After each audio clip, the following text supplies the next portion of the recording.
حضور علیہ السلام کی محبت سے معاشرے کے دکھ جو ہیں وہ سمیٹے جا سکتے ہیں۔ آقا کریم علیہ السلام نے محبت سے ہی معاشرت کو جو ہے وہ اپنے قریب کیا اور لوگ ایمان کی دولت سے مالا مال ہو گئے۔ وہ ایک بچہ آیا نا اپنی ماں کے لیے لباس لینے کے لیے، اور پہلے وہ گیا اپنے چچا کے پاس، اس کی ماں بیوہ تھی اور اس کا لباس پھٹ گیا تھا، اور وہ اپنے چچا کے پاس گیا تو اس نے دتکار دیا۔ ماں نے اس کو روکا تھا بیٹا نہ جانا، لیکن اس نے کہا کہ تیرے بدن کے اوپر جو لباس ہے وہ بھی پھٹ گیا اور جگہ جگہ سے جسم جھلک رہا ہے، تو میں اپنے چچا سے آپ کے لیے لباس لے کے آتا ہوں۔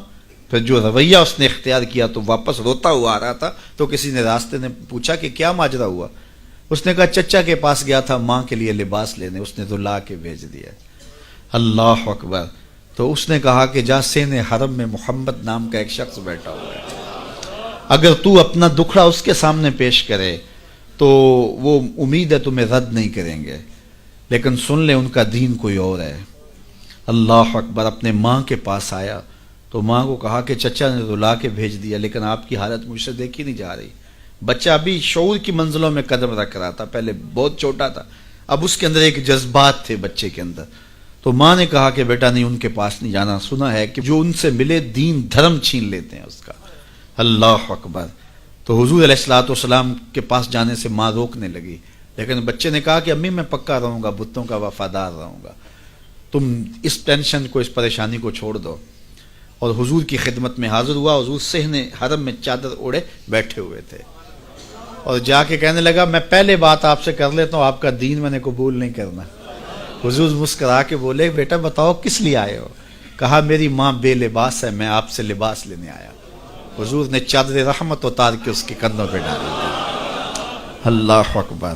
وہ واپس آ گیا اور ماں پر حضور کی چادر اڑائی۔ اللہ اکبر۔ اور ماں نے کہا کہ بیٹے اس نے اپنا دین تو نہیں تجھے دیا؟ کہا نہ، میں نے پہلے کہہ دیا تھا تیرے دین نہیں مانوں گا۔ ماں کہنے لگی پتر اس کا دین ماننا چاہیے، یہ جس نے رحمت کی چادر ہمارے سر پہ تان دی۔ اللہ اکبر۔ تیری تک کے ادامہ میں مرید ہو گئے۔ اس بوڑھی عورت کا قصہ بھی آپ نہیں بھول سکتے، جو گھر کا سامان باندھ کے اپنے دروازے پہ بیٹھی ہوئی تھی، اور اس نے سنا تھا مکے میں ایک جادوگر آیا ہے جسے ملتا ہے اس کا دین چھین لیتا ہے، کہیں ایسا نہ ہو کہ کہیں اس سے ملاقات ہو جائے اور وہ دین ہی میرا چھین لے، مجھے شہر چھوڑ دینا چاہیے۔ گھر کے تھڑے کے اوپر سامان باندھ کے بیٹھی ہے۔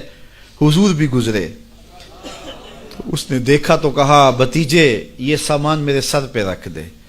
حضور نے سامان اٹھایا، دیکھا تو بوجھل تھا، وزنی تھا، اور بڑھیا کو دیکھا تو کمزور تھی، تو کہا کہ بڑھیا اگر چاہو تو جہاں چاہتی ہو میں خود نہ چھوڑا۔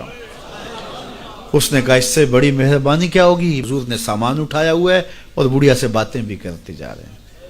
تو بڑھیا کو کہا کیوں جا رہی ہے؟ اس نے کہا کہ سنا ہے یہاں ایک جادوگر ہے جو لوگوں کا دھرم لوٹ لیتا ہے، لوگوں کا دین لوٹ لیتا ہے۔ میں نے ساری زندگی بتوں سے وفا کی ہے، میرے آباء و اجداد نے بتوں سے وفا کی ہے، میں چاہتی ہوں دین اجداد ہاتھ سے چھوٹ نہ جائیں، آخر اس شہر میں رہتی ہوں کہیں مل نہ جائے۔ خیر حضور نے کچھ نہیں کہا، اس کا سامان نہیں پھینک دیا کہ ٹھیک ہے تم پھر جاؤ۔ سامان اس کا اٹھایا اور جہاں تک اس نے جانا تھا سامان پہنچایا، سامان سپرد کر کے واپس پلٹنے لگے۔ تو اس نے کہا بچے اپنا نام تو بتا دے، لوگ کہیں گے کہ مکہ چھوڑ آئی ہو تو بتاؤں گی ایک جادوگر کے دکھ سے چھوڑ آئی ہوں، تو وہ کتنا برا بھلا کہیں گے شہر مکہ کو کہ جس مکہ سے لوگ نقل مکانی کرنے پہ مجبور ہو گئے۔ تو میں انہیں یہ بھی بتاؤں گی کہ جس مکے میں جادوگر رہتا ہے اتنا اچھا نوجوان بھی رہتا ہے، تو تیرا نام لیا کروں گی، تیرے قصیدے پڑھا کروں گے۔ تو حضور علیہ السلام مسکرا پڑے، کہا بڑھیا جس جادوگر سے بھاگ کے آئی ہے وہ تیرے سامنے کھڑا ہے۔ اس نے کہا سچ سے آپ ہی محمد ہیں؟ حضور نے فرمایا نام میرا یہی ہے۔ تو اس نے کہا پھر آپ کا جادو میرے پہ چل گیا ہے۔ اللہ اکبر۔ تیری تک کے ادامہ میں مرید ہو گئی۔ لوگوں کی خدمت کریں، بوڑھوں کے کام آئیں، دکھیوں کے کام آئیں، مصیبت زدہ کے کام آئیں۔ حضور یتیم ہو کے یتیم پرور تھے، لاچاروں کی مدد کرتے، لوگوں کے گھروں میں پانی بھر کے دے دیتے، اور دکھیوں کے کام آ جاتے اور مصیبت زدوں کے کام آ جاتے۔